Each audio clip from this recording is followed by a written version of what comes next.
Okay, so we're going to take our strap and just double it up. Mine's pretty long, so I'm going to quadruple mine up. But you want a section of strap. Okay, we're going to take it in the right hand. Keep the buckle in your right hand. Right hand's going to reach up over so that strap is hanging behind us. Okay, we're going to bend the right elbow, and then the left hand's going to come up to inch its way up via inching its way up that strap. Oh, I got my hair caught in there. And then we want the hands far enough away from one another that you can easily create a bit of pull on the strap and feel how that reaches your elbows away from one another. So if you've choked up too much on the strap, when you pull, instead of it feeling like the elbows reach away from one another, you'll feel like your elbows actually are wanting to be forward like this, and that your back kind of wants to round. So you've gone too far if that's kind of the action that's happening when you go to pull the hands apart. We want to have hands far enough apart that when we pull, there's this sense of the elbows kind of reaching different corners of the room. Okay, we're just going to take a couple of breaths here. Find that amount of pull, that it isn't just the lower arm pulling on the upper arm or the upper arm just pulling on the lower arm, that they're like tied in that tug-o-war.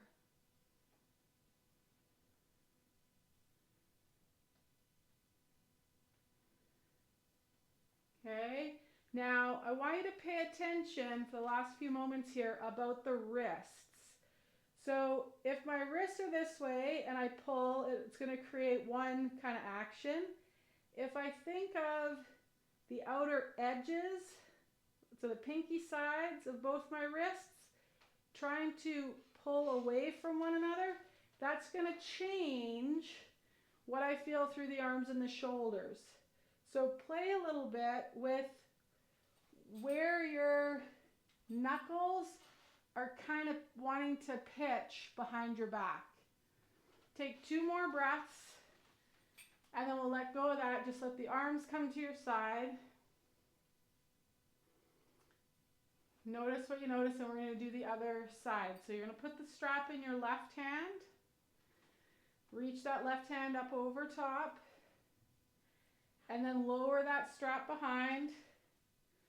And you're going to inch your way up till it's a distance on this side that again lets you start to pull the hands away and has a sense of kind of energizing or reaching those elbows away from one another, rather than that we've gone so far that the elbows are kind of wanting to curl and wrap forward around the body.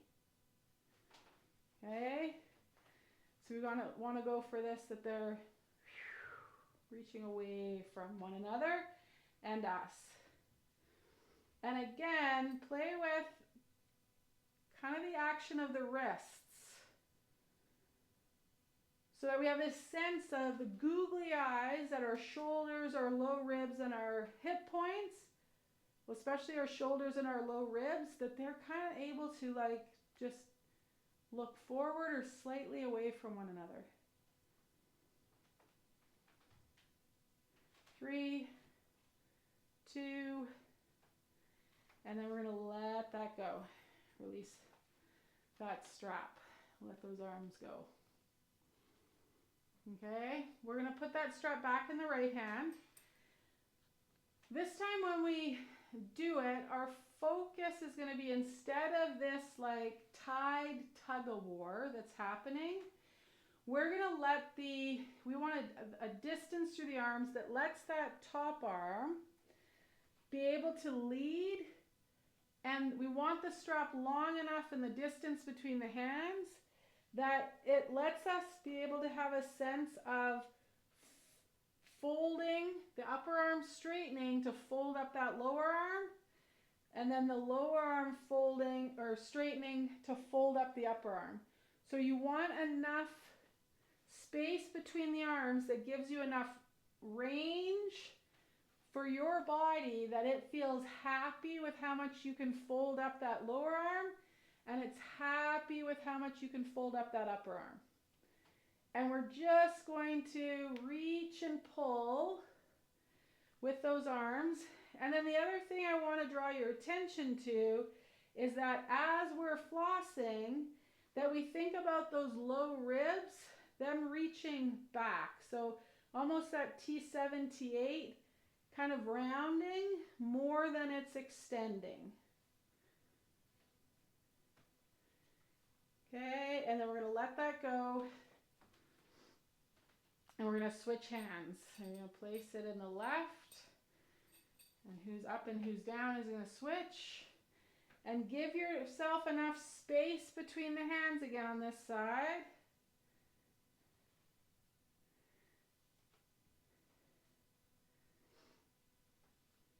And you can play a little bit. See how as I go, I turn my hands.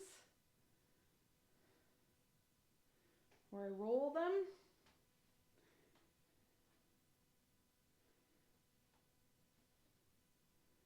And that again will change things through the forearm, the upper arm, and the shoulder. Okay, we're going to let that go.